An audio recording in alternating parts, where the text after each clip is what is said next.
What's on? up? Yeah, Online? we're on. Online. What up, podcast? What up, YouTube? Guys, if you're listening to this on the podcast, just know we will have this video up on YouTube and a couple smaller sections of it up on LinkedIn and Instagram. But we are re-catching up on our theme for priorities. Mm-hmm. So what's funny, Thiago, is we started a theme for the week of priorities and then went out of town and our priorities... Our priorities switched to golf and family, but yeah, it's priorities and like specifically priorities during spring rush. So we were up here in the lab. Thiago was doing some work and figured we'd rope him into another podcast. Oh, yeah. The people love you, man. Well, because they haven't seen me on camera, now they were like, man. He's even better. Oh, yeah. I love doing this. I always tell Britt, whenever I can. But you are my priority, so, Oh, brother. Yeah, making it work. Now he's really sucking up. No, but yeah, it is a fun topic, especially when you, well, there's a lot of people that are solos. They get their first teammate and they get their first squirrel, and it happened to you and it happened to me. It's always like, what do I do whenever I get out of production? So... Yeah. I think that's the hardest point where, like, I go to work now, what do I do? Because I'm so used to just the production. I know if I send out $1,500 a day, that's a great day. But now I'm not doing production anymore. So what's a winning day for you now? No. I think I love it. Like I tell you, because I can do 10 billion stuff in a day. But at the same time, like what you just did, it was that what you're supposed to be doing that day. And I think that's what's happening with Sean now. Yeah. Sean just got out of production. I was talking to him today. He said, hey, what do I do today? Yeah. But it's fun. It's good. And it's a hard shift because, like you were saying, with a route, that's like your checklist. Yeah. Like, whenever I get through this checklist, I've had a good day. Yeah, exactly what he said. Like, what's my checklist now? Yeah. I was like, there's no checklist anymore. It's you gotta make it work. You gotta make sure everything's working. Which is perfect because it goes to like priorities. Yeah. Exactly what we're talking about. It's like some days your priorities could be a certain team member. Some days it could be hiring a new guy. Yeah. Some days it could be fixing somebody's equipment or just being there for somebody. Yep. It's tough. That's what I was telling him this morning. Like, you just got to come in. Most of the time, you're not going to have a set day. Like, this is what are you doing all day. Yeah. You're going to come in and one of the guys are not doing very well. Yeah. Then you have to figure it out, like, well, now what's my priority? Like, do I go and then work on a computer, or just go out with that guy, make sure he's good, hang out with him, make sure you bring him up and all that. That's what I was trying to tell him.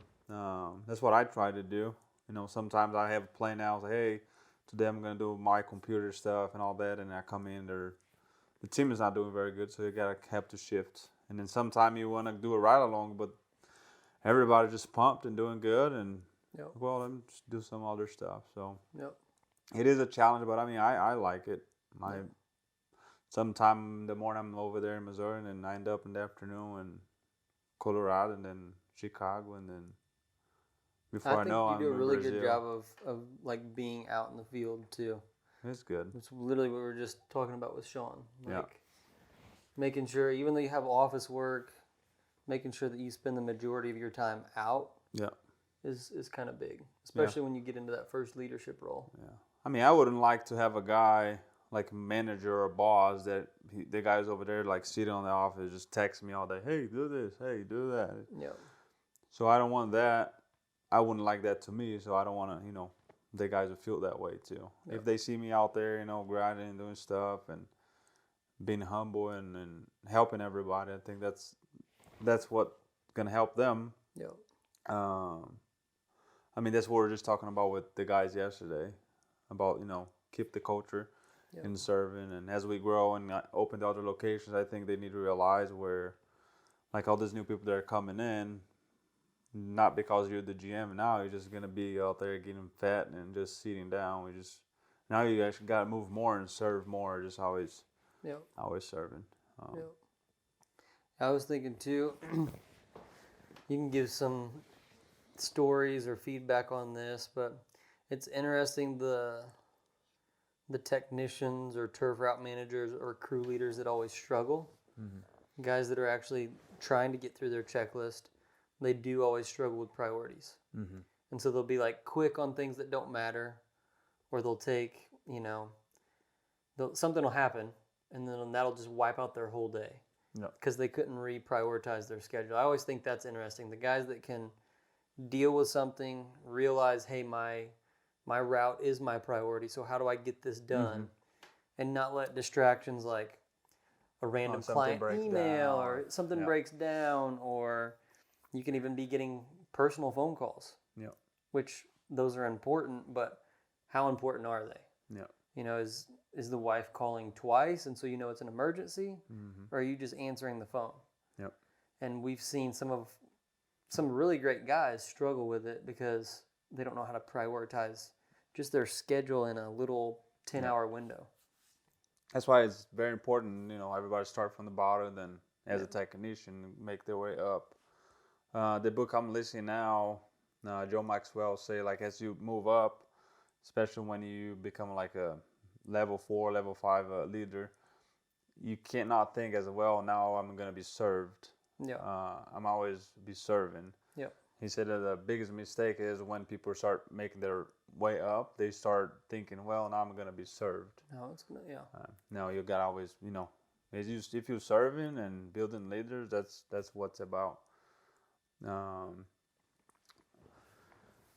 But yeah, it is, but it is hard though. It is hard. And then sometimes like you tire, like you having a tough week and then coming in Thursday and Friday, like, man, it would just be nice to stay at the office today. Just to do nothing, and something that pops up, that's a priority.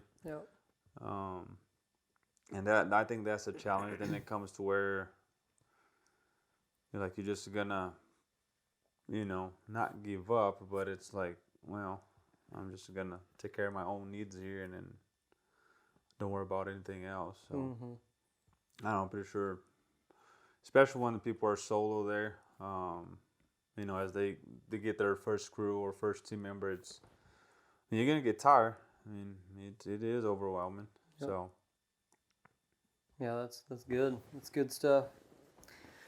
I also remember for us there was a priority shift when it was just me and you. It was like really easy. Oh yeah. Because it was like our priority is always take care of the clients. But then we got to a level where you and I were not the only ones that could take care of the clients. And so now you hire another guy, and then by the time you hire like that third and fourth guy, your priorities shift to your team. And so you go from, and it's really like, I remember it being painful. It's like, I want to talk to my clients. I want them to be the most important thing. But if that's true, you bottleneck on what you can do. Like me and you could have just handled 900 clients for the rest of our lives. And a lot of people do that. But if you ever want to get past that, you eventually make this priority shift to where you're taking care of your guys. And I know a lot of owners are out there and they're in that position where it's like they're spinning their wheels, but it's because they haven't reshifted their priorities to their team and knowing that your team is the one that takes care of the clients.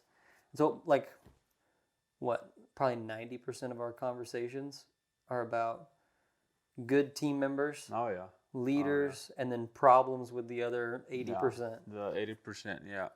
But it just happened yesterday. I get a text from a client. Because, the old clients, they still got our numbers and stuff. Like, hey, just want to let you know your guy left with my gate open. I'm like, oh, my gosh. So then, on the top of your mind, I was like, well, if it was me, for sure I wasn't going to leave that gate open. That's what you're automatically thinking. Especially with that type of client where you're like, man, this one really need to be careful. And this is one that we've already had some issues with. We saved them. It's looking good now. And then so I think that kind of stuff is kind of hard because now you shift into, letting all the guys do everything and you got to trust that they're going to do it right. But most of the people will think like, well, they're not going to do as a good job as I do. But Which is true. I mean, they're not going to be as passionate. They're not going to be as, work hard. They're not going to be as detailed attention like you are.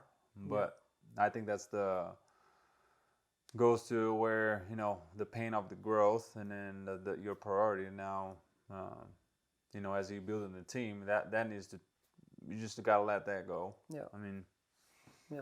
And then one thing I'm starting doing now, I was doing a bad job where if that happened, I would talk to a client.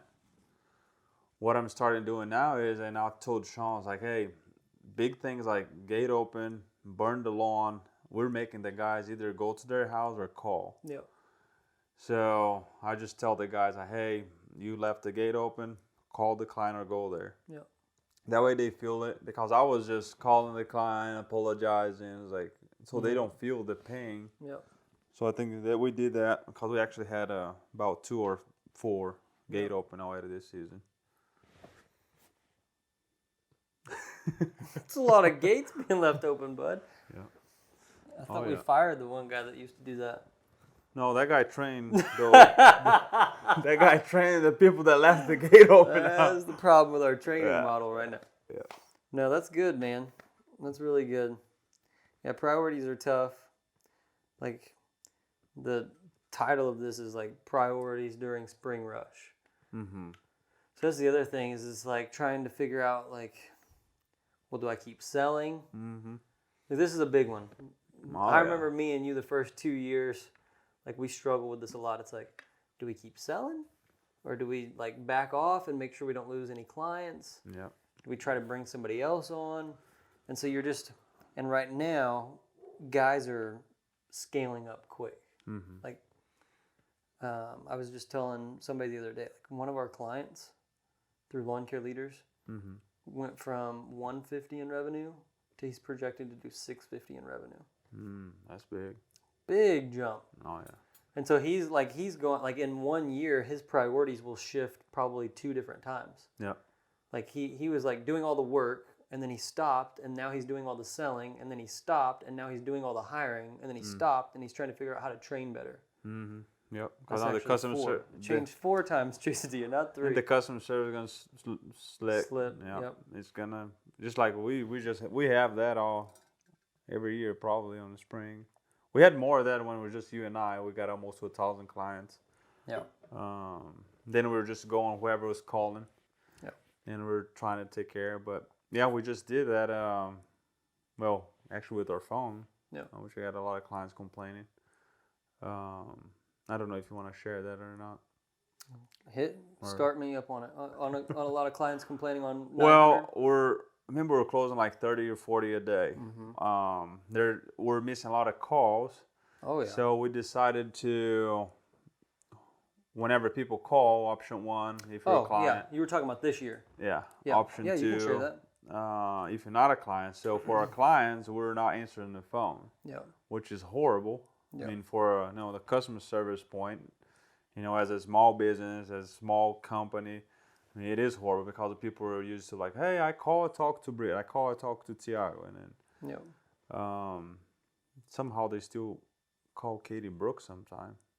I don't know. Some of them have my new number, and I don't know how. Anyway, sometimes like, hey, Brooke, like, so they're used to that, the small feeling like you, Brooke, and now they're like, talk to Katie in the past few years, but now they can't even talk to Katie anymore. It's like they talk to the machine. Yeah. So that's horrible as a customer service. So we made that decision because we were so overhead. Had too many people there. Then we need to get more sales and answer more phone calls, which helped. Like we were never, like on the next day, I don't think we ever had like more than 10 people. We always like on it. On that night, we were just calling and. Yeah, so to give you guys the scenario, we were ahead on the admin, but Monica is in training, still not answering the phone. So we were reducing that bottleneck. Like if something happened to Katie, we have another person being trained. So that was good, but our team did such a good job of putting out brochures that the calls just kept flooding in. And so it was sales and customer service. We always talk about the teeter-totter back and forth. And we were missing out on sales because we couldn't get to the phones. and all of Katie's time was being taken up with customer service calls. Mm-hmm. So that's exactly what Thiago was just telling you. We had to prioritize. Do we make hay while the getting's good and try to get as many sales in as we can and give the perception of customer service, or do we just taper back on our growth? And for us, we had to make a priority decision, and we made it based off of where we would want to go. Like our vision board is pretty big.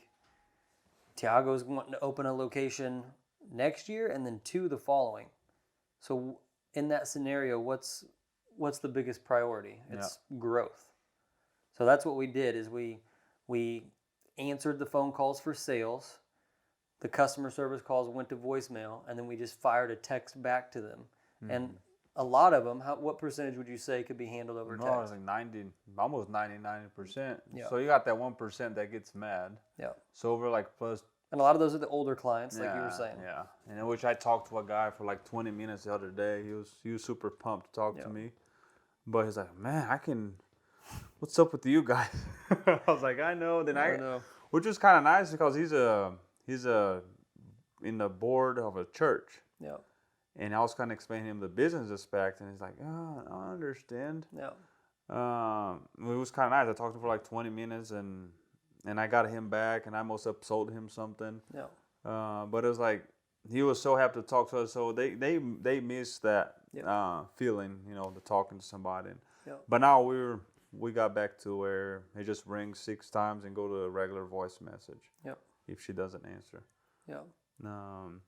And it's all temporary. Like that was our priority during spring rush. Yeah, it was just we got back to normal, and we had to eat crow for a while until we got through that. A lot of people liked because we made it where, if you're a client, you call. If Katie didn't answer, then you go to the text message where Monica was taking care of that. Yeah. So a lot of people were just taken care of by text message, which was great. They were probably, oh heck yeah, I mean I just need to pay something or have a question, so that was good. Yeah. So it made it a lot easier for a lot of people, but there's some people that they miss that phone call. And that's painful. Especially the fewer, like if you have 10 clients and 3 of them are pissed. Yeah. I mean that is a big deal. But if you want to get any scale, as you get to 100, 200 clients, there is a point where you've got to let sales tick up and you just manage customer service the best you can. Yeah, and then now we've reshifted. 100% focus on customer service and trying to keep everybody happy. Yeah. But yeah, there were some nights Sean and I go back there, they have like 10 people to call. Yeah. Because there's a voice message from brochure, and then you got 3 or 4 clients here that need to be called back. Yeah. And now, what do you do first, and who you call, and yeah, that's good, man. This is good priority stuff, and that's simple. Starting with the end in mind stuff.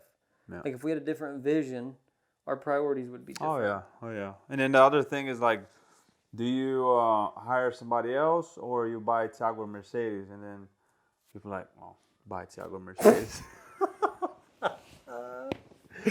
Oh, that's good stuff. Mercedes is always a priority, though. Mercedes is a priority. It's always there, but that'll be a YouTube video. But yeah. So what is it? 3rd location? It'll be there. Yeah. Once the 3rd location December hits 2023. That's my 10-year anniversary, my wedding. Yeah. So. Is what? December 28th, 2023. Shoot, man! I only got 2 years. Yeah. And then it's Mercedes time. GLC coupe. Sean gets a couple $1,000 motorcycle, and you get a $100,000 Mercedes. American first, remember? American first, indeed. Priorities. That's always been on the sheet for us. Get a Mercedes. Yeah. I'm still on the camera, bro. If I'm moving back here. All right. Make sure I don't mess up this video. You're good. Start moving out of the camera. Is there any hacks that you do or anything for your schedule? I'm thinking through, usually right before bed Sunday night, I'll kind of look at my Google Calendar and get my priorities in order. A lot of times that's when Chase is asking me hey, what's the plan? And we'll actually label them priorities or projects. Is there anything that you do?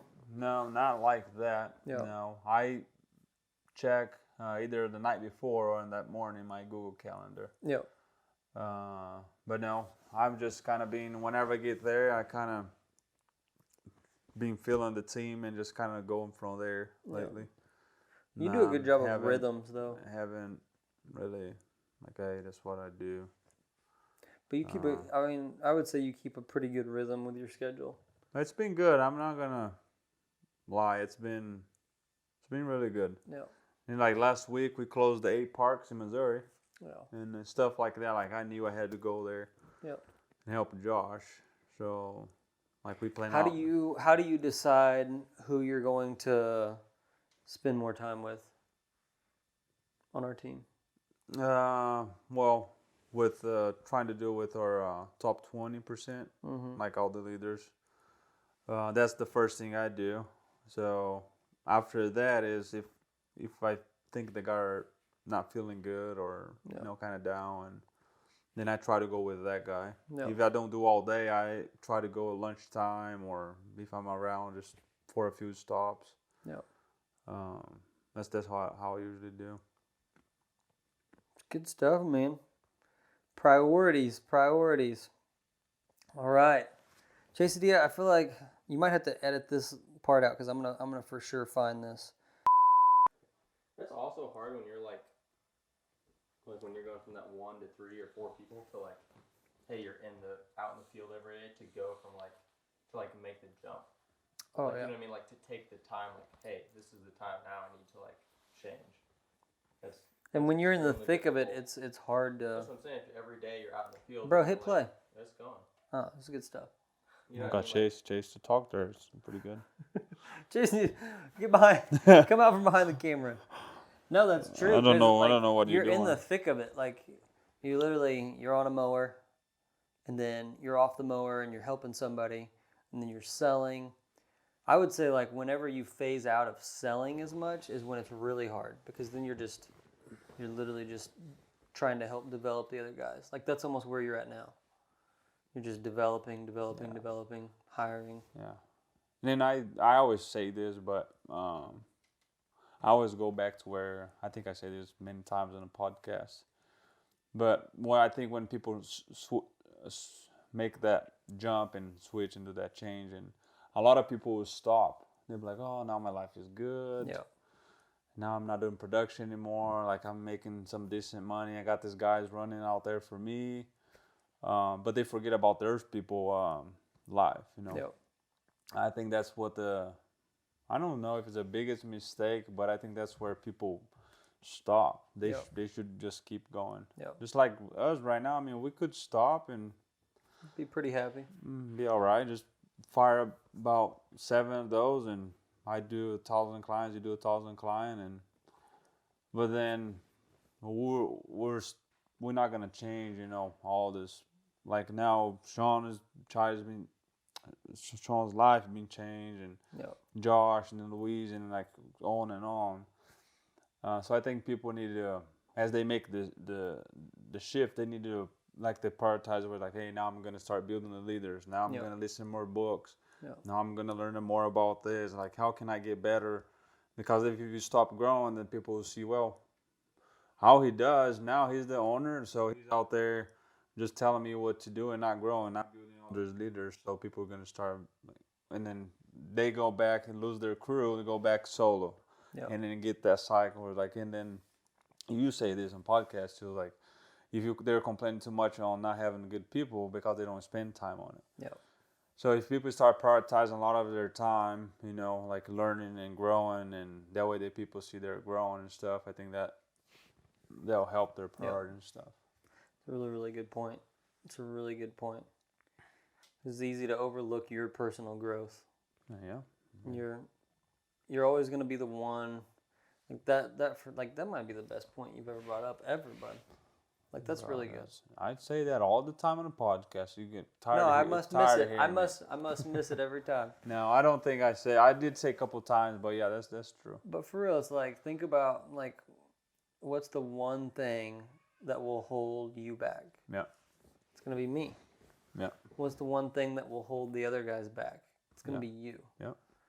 And so it is like, that's one thing that I like, it always worries me, you know, and I'm always trying to balance like, Yeah.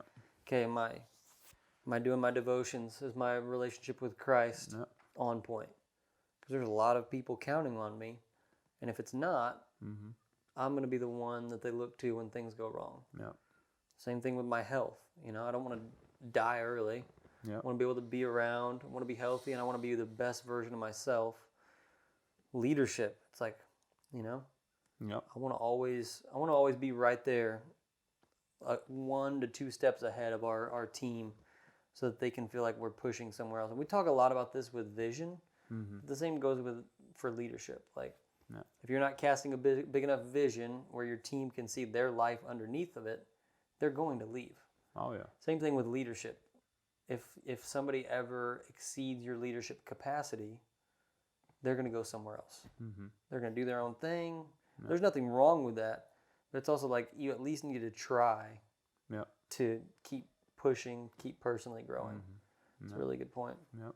And go out there with the guys, just be with them sometime, and you know, make sure. And I keep telling Sean, like, when you do ride along, just don't try not to talk about job. Yeah. You know, they know what they're doing out there. If they do something wrong, it's tell them the next day or whatever. But just hang out, talk about life, take your time to hang out and catch up on some stuff. And but yeah, because I mean, you're right. Like, if I see you, like, hey, Britt don't read books anymore. Yeah. Britt don't work out anymore. Like, he looks like he's satisfied with his life, and then it'll affect me. And then if I'm slacking, then for sure it's gonna affect Sean and the guys. That's what I was telling the guys yesterday. Like, we were eating lunch. I was like, hey, now they're gonna start looking up to you. Yep. Like, I'm not gonna be here that much, and Britt's not gonna be here that much, and Yep. if they see you guys slacking, you guys be mad all the time, and they kind of not happy to come to work anymore, and that's gonna be bad. Yeah. So And they now carry that weight. Yeah, no, now they Yeah, Yeah, so I know they're gonna do good. Oh, they will. I'm Yeah, not worried about it. But I think telling them the weight that they Yeah. carry in the Yeah. shift. So yesterday we had a leadership kind of hangout, just lunch thing, and honestly, it was somewhat about priorities for me, you know, because I was feeling guilty for not being there for every single guy on the team, and it's just like, that's not fair to me. And so we talked about, hey, this core group that we met with yesterday, you guys are my priority. And if I drop the ball with those relationships, you can hold me accountable, and vice versa. But the other ones, that's now your responsibility. So yesterday, I mean, it was a pretty big deal for me, because it was a shift. Like, my priority is still you, but your guys' priority is making sure that you're setting the tone, that you're always being the leader, and that you're carrying on those relationships. Because me and you have set a pretty good culture. Oh yeah. Like, I feel like maybe, if anything, that's the one thing we can brag on. We make 1,000 mistakes. Oh yeah. But we have a pretty good freaking culture. Mm-hmm. But we can't, like, next year you're going to be in Missouri with Josh. Mm-hmm. You're not going to be able to maintain the culture at every angle. That's what makes me comfortable, because Sean I think he'll probably do better than us. He already got a ping pong table. Yeah, see? Nothing screams culture like a ping pong table. I was gonna spend $200. Jason's like, yeah, I agree. Yeah, ping pong table is good. Nothing screams culture like a ping pong. And he paid We might $20. start selling those shirts. Dude, he told me that. Yeah. And it has all the pieces. And he has everything, yeah. And it came with a freaking paddle. We're not going to go down the culture rabbit hole. Yeah. No, but it does make a difference. Yeah. Cool. Guys, All right. thank you for watching. All right. All right. Anytime I'm giving a speech, if Thiago's in a hurry, he'll go, all right. All right. try to get the guys out the move. door. No, guys, thank you for watching. And if you're listening on the podcast, thank you for listening. Glad my boy T was able to carve out some time. Appreciate it. All righty. Ways is to help the Lawncare leader. You got our Stop mission? working a job. Start owning a business. And enjoy having a life. Hey! Let's go. Keep at it, guys. All right.